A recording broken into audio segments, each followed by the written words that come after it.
Nous allons maintenant procéder à la mise en route du pilote. Pour mettre en route le pilote, il est nécessaire de mettre en sécurité la machine et les gens qui sont autour de la machine. Pour cela, on va devoir être sûr que toutes les vapeurs qui arrivent en haut de la colonne sont bien condensées. Donc la première chose à faire, c'est d'ouvrir l'eau de refroidissement. Je retourne ensuite à l'avant du pilote, où je me situe actuellement, pour régler le débit d'eau de refroidissement avec cette vanne et ce débitmètre. Je me situe très souvent à 200 litres par heure, mais ce sera marqué sur vos sujets. Une fois que l'eau de refroidissement est allumée, je retourne à l'arrière du pilote pour mettre en route la marche générale du tableau électrique qui se situe ici et que je mets en position 1. Puis je retourne à l'avant pour mettre en place la marche générale. Je vérifie ensuite que je suis bien sur cette partie-là qui s'appelle le reflux total, dont je vous parlerai après, et que toutes les températures de tous les endroits de la colonne s'affichent. On va avoir différentes températures. La température du bouilleur, que je vous ai montré, la température en tête de colonne, au niveau de la vanne de reflux, la température sur 3 zones de la colonne, plateau 1 en bas, plateau 2 au tiers, plateau 3 au 2 tiers. Et nous avons aussi les températures d'entrée de l'eau froide et de sortie de l'eau froide. On a aussi tout ce qui concerne la vanne de reflux.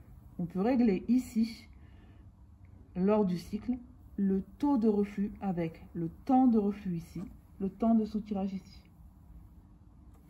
Imaginons que je veuille un taux de reflux par la suite, parce que je ne vais pas le démarrer maintenant, de 3. Je vais appuyer ici pour avoir 3 secondes de ce côté et vérifier que j'ai bien 1 seconde de ce côté.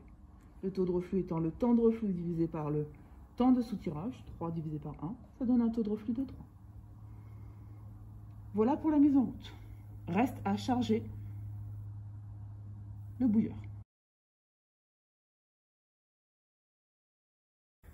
Nous allons pouvoir maintenant procéder au chargement du bouilleur.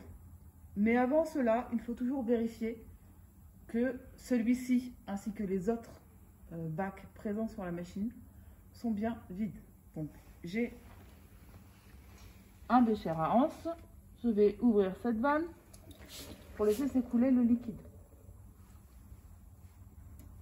Je fais de même avec celle-ci.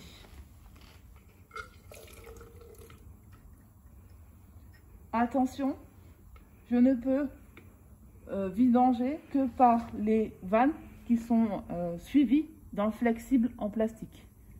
Celle-ci et celle-ci sont reliées à la vapeur de chauffe, donc une vapeur qui est à 7 bars, donc 130 degrés. Donc on ne les ouvre sous aucun prétexte. Je vais aussi vidanger le réservoir du distillat qui se retrouve ici avec ceci. Je suis maintenant sûre que tout est vide.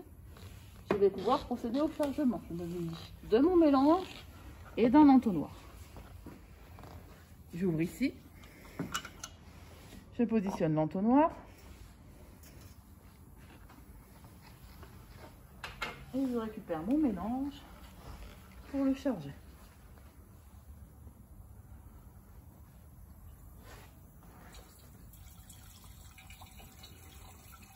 Une fois que le bouilleur est bien rempli, je vais refermer ici en serrant sans excès, de manière à ne pas casser le bouchon qui, avec la dilatation lors du chauffage, pourrait se fissurer.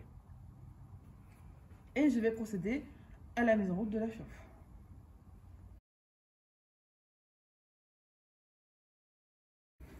Pour mettre en route la chauffe, je commence par me munir de gants thermiques, qui sont l'élément de sécurité primordial pour cette manipulation-là. Donc pour le faire, je suis ce qui est marqué ici. J'ouvre donc la première vanne de 1 demi-tour, la deuxième vanne d'un quart de tour. Un demi-tour, Je vais ouvrir jusque là. Un quart de tour. J'ouvre comme ceci.